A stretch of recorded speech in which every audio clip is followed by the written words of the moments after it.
l'entérinement du bureau de l'Assemblée de la CENI. Deuxièmement, nous avons été attaqués, et ça c'est très grave.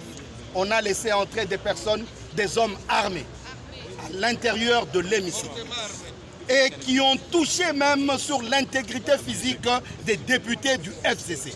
Nous disons non. Troisièmement, vous venez de voir l'ambiance. L'ambiance dans laquelle vient de se passer l'entérinement de la CENI, des membres de la CENI.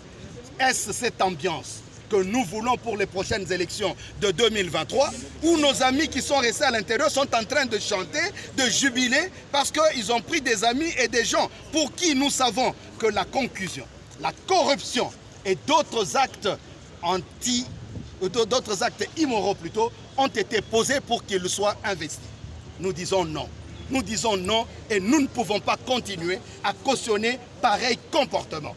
Voilà pourquoi nous disons que comme hier c'était le RAM, aujourd'hui c'est dans le même cadre que l'entérinement de la CENI a été mis en place. Nous disons que le peuple congolais doit savoir se prendre en charge.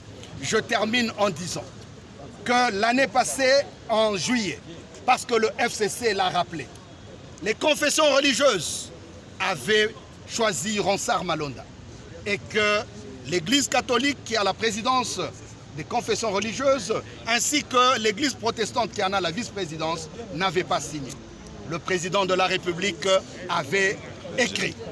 Voilà pourquoi, et il avait rejeté. Aujourd'hui, nous prenons l'opinion tant nationale qu'internationale à témoin. Le président de la République sera mis devant ses responsabilités. Nous attendons la même lettre de refus de l'entérinement, surtout que ça s'est passé aujourd'hui dans un contexte chaotique, dans un contexte de désordre. La lettre du président, signée par le président de la République lui-même.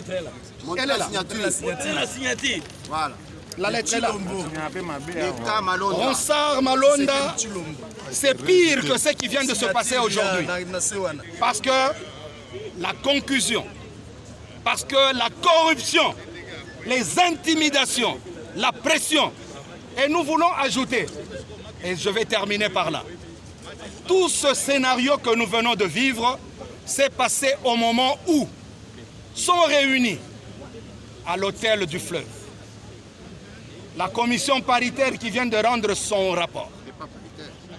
Dite paritaire parce qu'elle était monolithique. Ils étaient logés dans la même enceinte, pour ne pas dire dans le même hôtel, que les 6 responsables